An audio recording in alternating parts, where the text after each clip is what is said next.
Hey, everybody. Welcome to a brand new book that we're going to be reading. It's called The Starfisher. It's by Lawrence Yelp. So let's go ahead and get started. Chapter 1. I thought I knew what green was until we went to West Virginia. As the old locomotive chugged over the pass, I could see nothing but green. Tall, thin trees covered the slopes, and leafy vines grew around the tree trunks. And surrounding the trees were squat bushes and tall grass. And as the train rattled down onto the valley, the green slopes seemed to rise upward like the waves of an ocean, and I felt as if the train were a ship sinking into a sea of green. As the old day coach swayed back and forth, the other passengers ignored the scenery, concentrating instead on their newspapers or their conversation. One woman was weaving lace, her hands darting with sure, swift motions, so that the white lace seemed to fall magically from her fingertips. My little brother, Bobby, was thumping his heels rhythmically against the seat. At 10, he was easily bored. During the day, he was like lightning, always having to dart here and there, and he would never walk when he could run, and then in the evenings, he could just conk out suddenly. Mama used to wish that we could bottle some of his energy and sell it for tonic, which means medicine. When are we going to get there? Bobby asked for the 20th time. Bobby had meant his question for me, so he had used English, but Mama spoke to him in Chinese. Speak in your own language. Though both Mama and Papa wore American clothes, that was about the only thing American about them, since they spoke very little English. He wanted to know when we would be arriving in the town, I translated for Mama, the way I usually did. However, Mama was staring straight at Bobby. Let him answer for himself. Bobby dragged a finger back and forth along the windowsill. Mama, people stare when we use Chinese. Let them stare, Mama said. I don't want you to forget your Chinese. As if I could, Bobby muttered in English. Papa lowered his month-old Young China News. The Chinese newspaper from San Francisco was folded and creased and smudged from having been passed through many hands, but Papa was eager to get the news, even if it was a bit stale. Answer, Mama, he said in Chinese. He tried to look stern, but Papa's mouth was just meant for smiling and not for frowning. Bobby studied his dirty fingertip.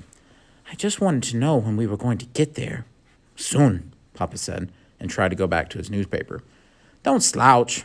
Mama used Bobby's shirt collar to pull him straight up and eyed me. You're 16, Joan. Don't sit as if you are made of jelly. I'm 15, Mama, I corrected her for the 10th time. Americans don't know how to count years, Mama observed calmly. They should count the year in the womb, just like the Chinese. Mama, I said, blushing. My little sister, Emily, was 8 going on 80 and had a face made for scowling, which means frowning. She pulled herself reluctantly into an erect posture. Why did we have to leave Ohio anyway? Papa always had more patience with Emily than with the rest of us, Mama included. He folded up his newspaper carefully as if it were made of silk, and then he shifted over beside Emily and set his ear against the window. He kept his ear there for a moment, and then his eyes opened wide in wonder. Listen, he said to Emily. Can you hear all the dirty shirts? Emily gazed up at Papa suspiciously, and then slipping up off the seat, she set her ear against the glass with that strange air of gravity that she always had. The rest of us sat, staring, straining as well, but all we could hear was the clickety-clack of the train wheels. No, Emily confessed. Papa scrunched up his face as if the voices were growing louder. I can hear them whispering. They're so desperate. That was the thing with Papa. You never know when he was serious or not. And for want of something better to do, Bobby also squirmed off his seat and joined Emily. What did they say? Papa leaned forward and whispered loudly. Wash me, wash me.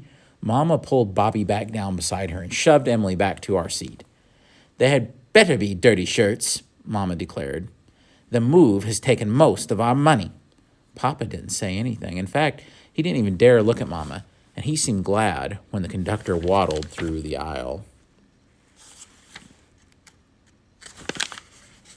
Clarksburg, he called. The next station up is Clarksburg.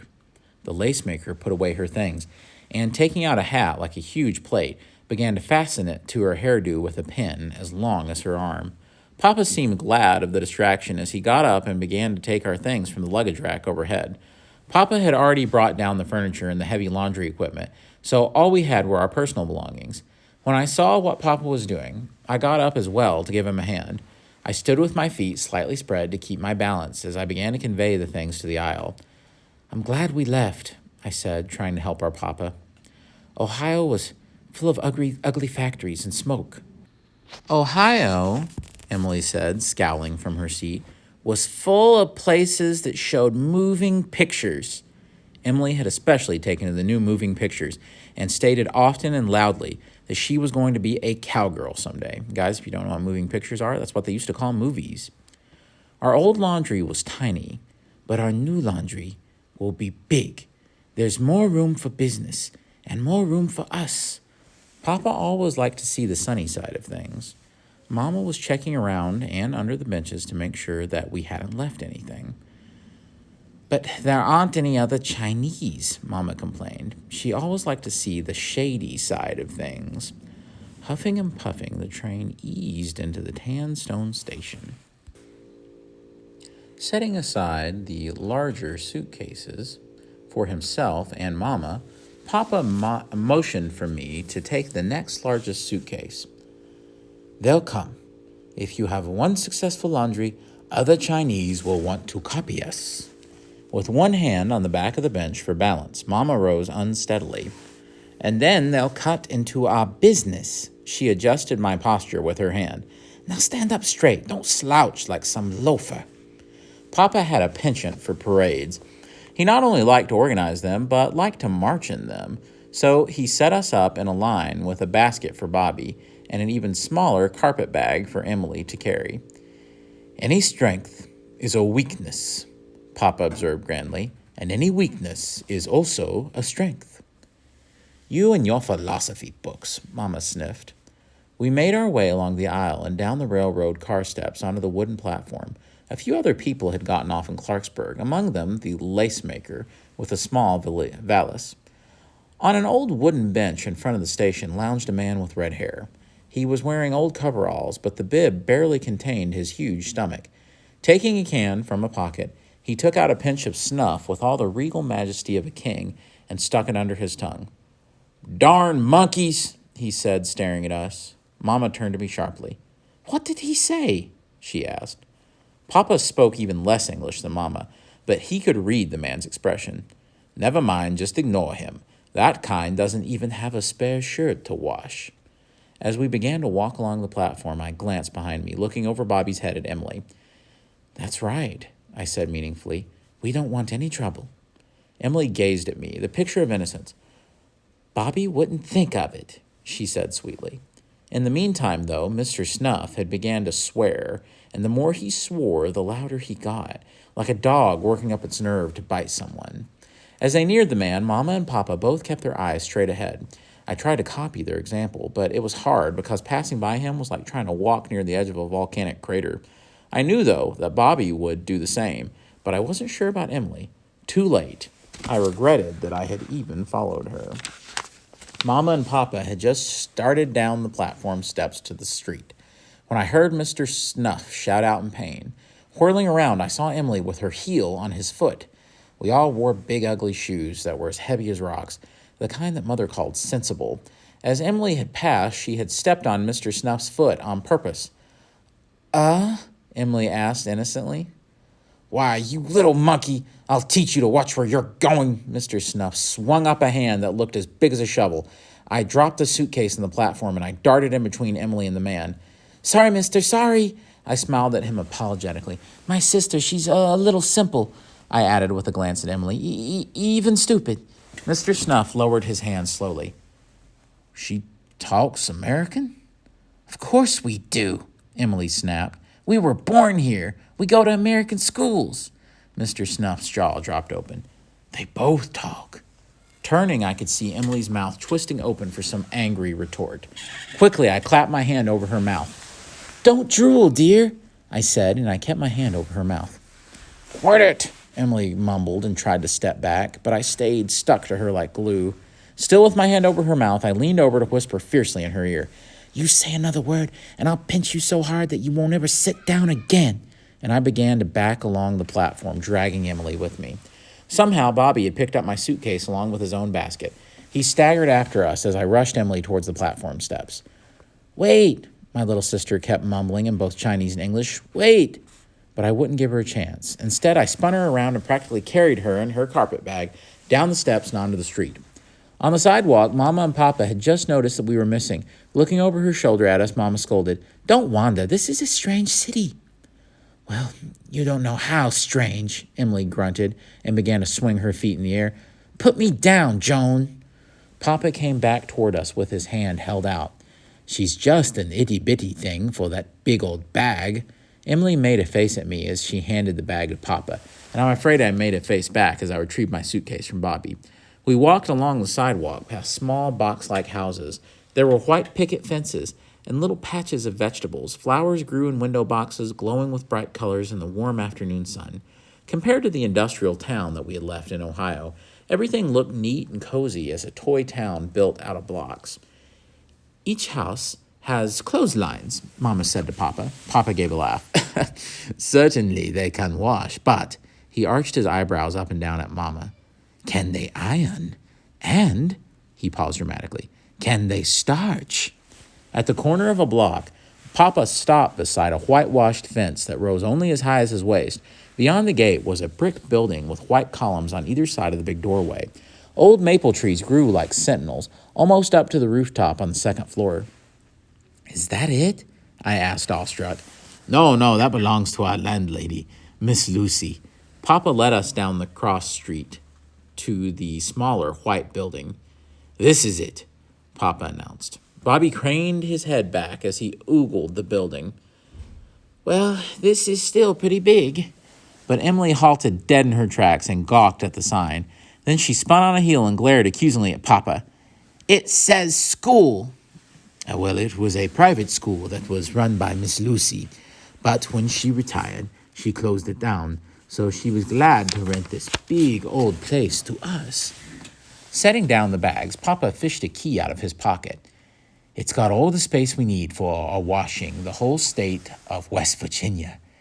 You open the door, my little squash." He held the key out towards Emily in a conciliatory gesture. Emily, though, stayed right where she was. "I don't want to live in any school." Papa dangled the key between his fingers. "It's not the school anymore, it's our laundry." However, Emily could be as self-conscious as Bobby.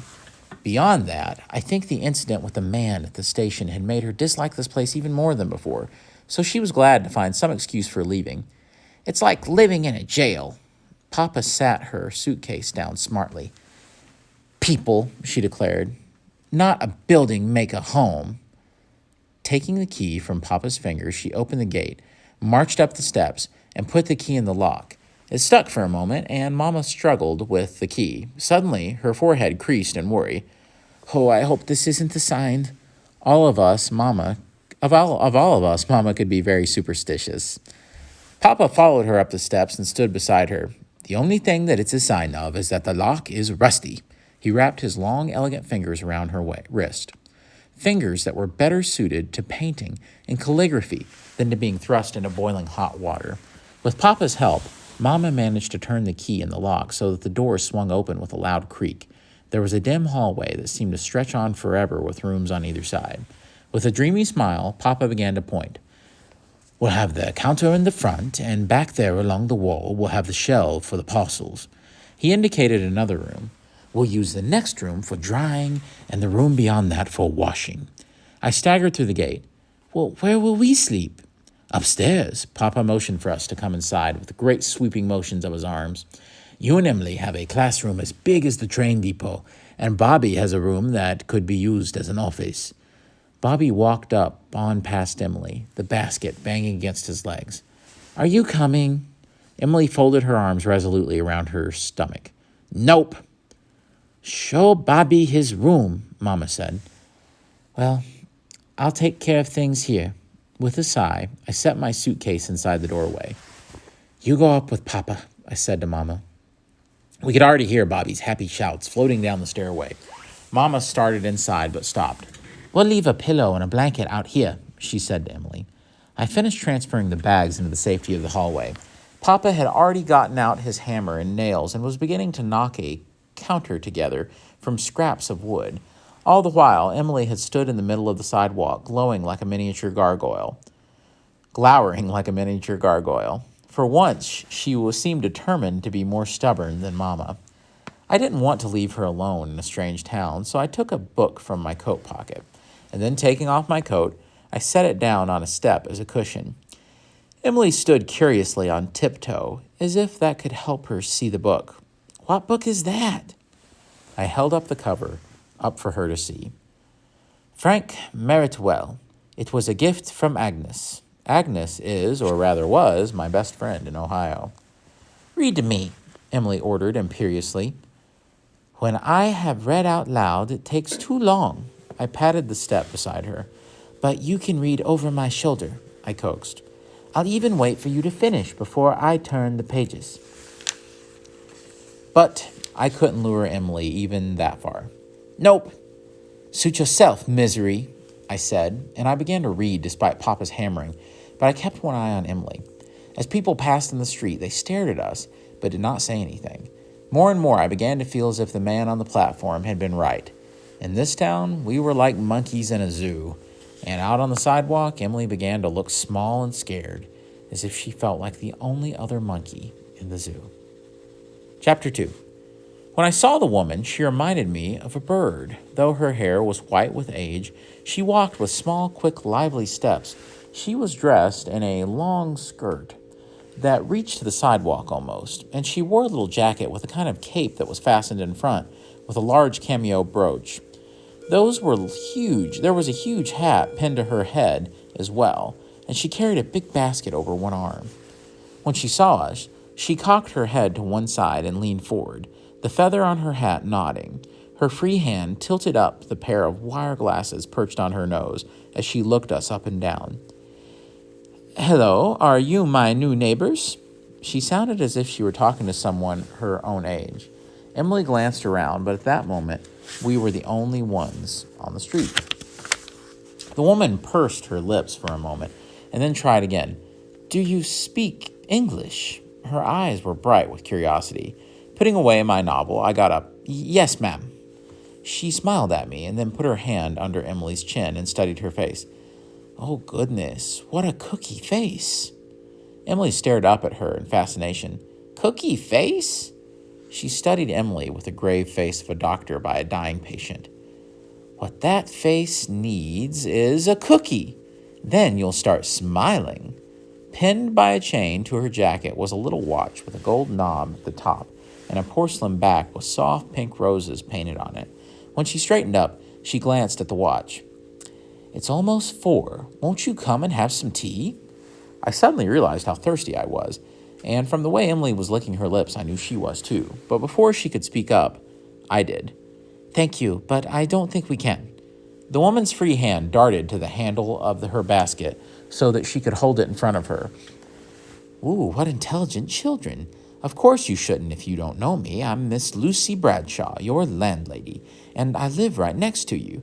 She nodded to a red brick building next to the school. "And you are?" "Well, Joan," I said with a self-conscious nod. "And I'm Emily," she chimed in. "Well, Emily, why don't you ask your parents if you can come to tea?" When Miss Lucy smiled, it made her long nose look even more like a beak. "I'll wait here." Though we had been in the houses of our friends before, we had never sat down to tea. I knew enough from novels that tea was an important occasion for Americans. I had read descriptions of teas, of course, but I had never been at one, and that's a little like reading descriptions of an elephant and trying to match those with a real live one. Sheer curiosity made me want to go to her tea. I felt Emily tugging at my skirt, and when I leaned over, she warned in a whisper, "Once we're inside the laundry, we probably won't ever get out again." "I'll talk to Papa," I answered back. Papa was always the one we went to when we needed something. I figured that it was all right to leave Emily alone with Miss Lucy for a few minutes. Opening the gate, I skipped up the steps and I opened the door. Mama was right there, industriously scrubbing at some imaginary spot on the wainscoting. But I was sure that she had been waiting by the door to make certain that we were all right. "I'll help you in a little bit, Mama," I promised. "May we go to tea with the landlady?" Yes, you may, Mama grunted as she went on with her rubbing. But as I turned to the front door again, she added, "And don't go running to your papa every time you want something. I understand that much English." Emily was leaning against the fence, chatting away with Miss Lucy when I came outside. "Mama said it was all right," I announced as I closed the door. Emily stared at me in amazement, but I ignored her as I opened the gate and I stepped onto the street. "This way," Miss Lucy said, and she led us along the sidewalk around the corner. The front door to her house faced Main, while the school faced Second. Miss Lucy nodded down to Emily. "After you, Emily." Wiping her feet on the welcome mat, she opened the door. "Come in," she said brightly. Emily would have dashed in, but I caught her and I made her drag her feet over the mat before I did. There was a funny smell to the house. Not unpleasant, but odd, and it took me a moment to realize that it smelled like the museum that we'd been to in Toledo. Miss Lucy had set her basket down and was unpinning her hat. In the parlor, an upright piano squatted like a silent bull with thick red velvet drapes fought back the sun. Overhead, a chandelier hung from the ceiling like a crystal spider. Beneath it, on a reading stand, sat an old Bible, like a black in its black leather cover, much worn, and the gold embossing almost rubbed away. Through the gold-edged sides of the paper stuck a little red robin, like a snake's tongue. "What's that?" Emily asked. She backed up so fast that she bumped into me. Miss Lucy set her hat down on a small table against the wall. "Oh, that's Rusty." The dog sat on its haunches under a glass dome on the broad table. Its red hair and big floppy ears did not move as Emily and I peered so close that our breath began to frost the glass. Coming over, Miss Lucy crooked an index finger and tapped the glass with it. Instantly, Emily hopped back against me as if she expected the dog to bark. "Rusty's dead," Miss Lucy explained. "My grandfather's hobby was stuffing animals, and Rusty was my grandfather's favorite hunting dog." She waved her hand at the floor above us. "The rest of the animals are upstairs." I couldn't help staring past the chandelier towards the white ceiling. Patterns of fruit and vegetables decorated it as well. I could imagine almost all the dark furry shapes lurking up there. "What sort of animals?" "Well, let's see. There's another dog and 3 cats." Miss Lucy looked up at the ceiling, too, as if she could see right through it. "A possum, an owl," and she began to tick off the menagerie on her fingers. "A woodpecker, a raccoon that got in the way of grandfather's buggy, and more birds than you could shake a stick at. In fact, there wasn't a dead pet that was safe from grandfather." "No lions or tigers?" Emily wondered, remembering the museum in Toledo. Miss Lucy patted her hair, which had been done up in a bun. "Well, there was a bear that grandfather wanted to stuff, but grandmother had enough of his dust catchers, so she put her foot down." She gave a little giggle that made her seem 50 years younger. "He got so mad that he threatened to stuff her if she died first." I couldn't tell if she was joking or not, but Emily frowned up at Miss Lucy solemnly. "Did she?" No, he did." Miss Lucy took her handkerchief from her sleeve to wipe at the glass. "But his threat gave grandmother quite a scare. I think they stayed alive an extra 10 years out of sheer stubbornness." Emily suddenly darted over towards a huge cabinet that rose almost to the ceiling. On the shelf, after shelf, were rows of eggs of all sizes and colors. "Did you dye these eggs?" Miss Lucy treated Emily as if they were the same age. "No," she said as she came over. "My great aunt liked to collect them. She could shinny up a tree faster than a squirrel, and that was in full skirts." Emily pressed her nose so close to the glass that I pulled her back. Before every egg was a card with a curly, delicate writing. "Robin Redbreast," it read. Miss Lucy clasped her hands in front of her. "She said there was never a blue as nice as a robin's egg." I studied the egg with Emily. "It's bluer than the sky." Miss Lucy looked at me thoughtfully. "Why, I guess it is." I found myself liking Miss Lucy more and more. She wasn't stuck up like other grown-ups. Instead, she talked and acted towards us as if we were all equals. Emily slipped away from my grasp and turned in a slow circle. Wherever she looked, there were cabinets full of odd objects. "You certainly have a lot of things." "Well, every member of my family had a hobby." Miss Lucy spread out her arms grandly. This house is full of hobbies. She lowered her arms and added, and memories. For a moment, surrounded by all of her family's memories in that great big house, Miss Lucy looked as small as Emily as a giant grandfather clock loudly ticked off the seconds. Miss Lucy reminded me of a little girl lost in a museum.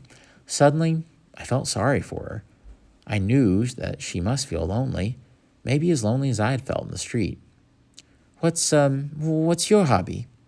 Miss Lucy unpinned her brooch and hung her cape over the back of a chair. Well, people are my hobby. What's yours? Emily piped up before I could. Food is my hobby. Then, Miss Lucy winked mischievously, it's a good thing I invited you to tea. I felt more and more as if we three were playing house, and Miss Lucy was only pretending to be our host, and we were only pretending to be her guests. And suddenly, I didn't feel strange or different. Yes, it's so very kind of you. I dropped a curtsy as I had seen in a moving picture, and Emily did the same. And to give Miss Lucy credit, she started to play the game as well. She might have had white hair, but she could be as lively as a little girl. This way, plucking up her dress between her fingers, she picked up her basket and led us grandly past more dim rooms full of furniture and brought us into the kitchen. It was the sunniest room in her house, and more typical of her than any other of those gloomy rooms. Thin lace curtains did not keep out the light, but made shadowy patterns on the walls, and the back door was cut in half. That way, the bottom half could be kept locked while Miss Lucy kept the top half open for air and light. Unbolting the top half, she swung it back, revealing a small dirt courtyard between her house and our laundry. In one corner was a neat little garden of vegetables. Each row had a stake with a piece of paper that said what was in the row. I couldn't help thinking to myself that she had been a school teacher, all right. In the center of the kitchen was a big table with a worn top, and on pegs on its sides were rolling pins and other baking instruments hanging by leather straps. Emily dragged out a chair and promptly sat down. Unbuttoning her jacket, Miss Lucy hung that from a peg on the wall and took down an apron from another peg. But if people weren't my hobby, then food would be it. I helped her tie the apron behind her. Can I help? There was a gas stove against one wall, looking as big and unmovable as a mountain. Next to the oven was a smaller door for the wood, and above the stove was a compartment for keeping things warm. Miss Lucy went over to it now and took a big tea kettle from the top. Yes, you can get out plates, cups, and saucers. And she nodded her head towards a cabinet against the far wall. As I passed by the table, I poked Emily. Ask her if she needs any help, I said, ignoring the glare she shot me. I want to help too, Emily announced. Well, you can set the plates, Miss Lucy said. Emily scratched her head doubtfully, but she was afraid to ask what Miss Lucy meant. When she looked at me, I could only shake my head that I didn't know either, but I was just as reluctant to request an explanation as Emily was. Even though we had been born here and could name all the presidents and the capitals of the states, there were so many little things that we didn't know, like place settings. In some ways, we were often like actors who were thrust on stage without a script, so that we had to improvise. And too often, up in Ohio, our ignorance had gotten us laughed at, and no one likes to feel like a fool. But Miss Lucy must have been the kind of schoolteacher who had an enormous reservoir of patience. A place setting, she said. You know, knives and forks and napkins. Oh, yes, of course. Emily nodded her head wisely like a little owl. That kind of place setting. With a sigh of relief that the crisis had passed, I went to the cabinet, but all I could find were cups and plates of thin, delicate china on which birds were painted. They were too fine for everyday use, so I turned to Miss Lucy. Am I by the right cabinet? Going over to the sink, Miss Lucy turned the tap, and water splashed onto the metal kettle with a hollow drumming sound. Yes, that's it. With Miss Lucy to direct her, Emily had found the napkins and put them out. Since she was not sure how many utensils to use, she was setting out 3 spoons, 2 knives, and 4 forks at each plate. Taking one of the plates, I held it up uncertainly. One of these? Miss Lucy had set the kettle on the stove. Oh, you're company, aren't you? Said Miss Lucy. She looked over at us over her shoulder. I need a plate, Emily. Emily came running over and took the plate when I handed it to her. When she brought it back, Miss Lucy had opened up a cookie tin and began to heap the plate with all sorts of different cookies, which she set on the table. Have some. I was hungry enough to eat the whole plate, but I was also determined that Emily and I were going to behave like grown-up guests. "Don't be a pig," I said to Emily. Glumly, Emily took the plate to the table and set it down in the center. "I'll wait, ma'am." I set out cups of paper-thin china on saucers, and I put plates down by each setting. When the water had boiled, Miss Lucy poured it into a pot and added some tea leaves.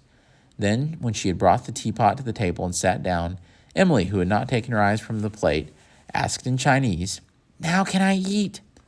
However, I knew Emily's habits all too well. "Just one," I instructed her in Chinese. Emily looked at me in outrage. "One?" "One," I said with a firm nod. Emily leaned this way and that while she examined the contents of the plate for the largest cookie, and then with all the delicacy of a surgeon, she slipped her choice cut out from the bottom, and she placed it in triumph upon her plate. Miss Lucy must have guessed some of what we had said in Chinese. "Well, I have an appetite, so excuse me." She put a half-dozen cookies on top of her own plate, and then she tilted up the teapot so that a little bit of red-brown liquid poured from the pot and into her cup. Deciding that it was all right, she finished filling the cup, the tea tinkling musically on the thin sides. "Tea?" she asked Emily. Emily looked dubiously at the cup, because the tea looked much darker and stronger than the tea we usually drank. "I guess so." Picking up the saucer with the cup, Miss Lucy placed it in front of Emily and took Emily's in turn. "Tea?" she asked me. "Please." I spread my napkin across my lap. When she had poured my cup and handed it to me, she took mine and poured one for herself, and in the meantime, Emily had been sniffing her tea suspiciously. "Don't do that," I warned. "It's not polite." "It smells funny," Emily protested. Miss Lucy had been waiting politely for us to finish, and now she held up a small silver bowl shaped like a pumpkin. "Sugar?" I had never before heard of having sugar in tea. In fact, we always drank ours plain, but neither Emily nor I wanted to behave like children. Please," Emily said politely. Miss Lucy picked up a small spoon. "One spoonful or two?" It was another anxious moment. Emily guessed wildly. "6. My, you have quite a sweet tooth." Miss Lucy did not even blink an eye as she spooned the sugar in Emily's cup, and then she turned to me. "And you, Joan?" 6 sounded like a nice, round, grown-up number to me, too. "I'll have 6. "I can see that sweet tooths runs in the family." But she added the sugar to the little cup as well, until the cup was more sugar than tea. I thought that I should make polite conversation. "My father says that when you do something, do it well." "Oh, he's a wise man." She held up a small, silvery pitcher. "Milk?" We had never had milk in our tea either, but Emily gamely said, "Please." "Say when," Miss Lucy instructed her, and began pouring. She might still be pouring if she had waited for Emily to tell her to stop. As it was, she stopped when she filled the cup to the brim. Taking my lesson from Emily, I told her to stop when my cup was almost full. Emily and I were old hands at watching a host.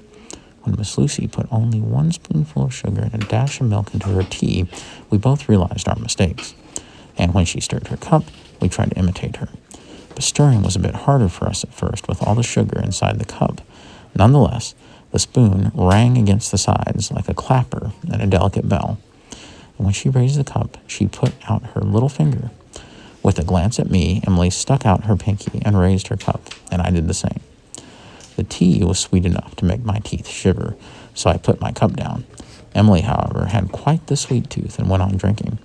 Soon we were chatting like 3 old friends. Miss Lucy asked about our old town in Ohio, and we asked about our new home.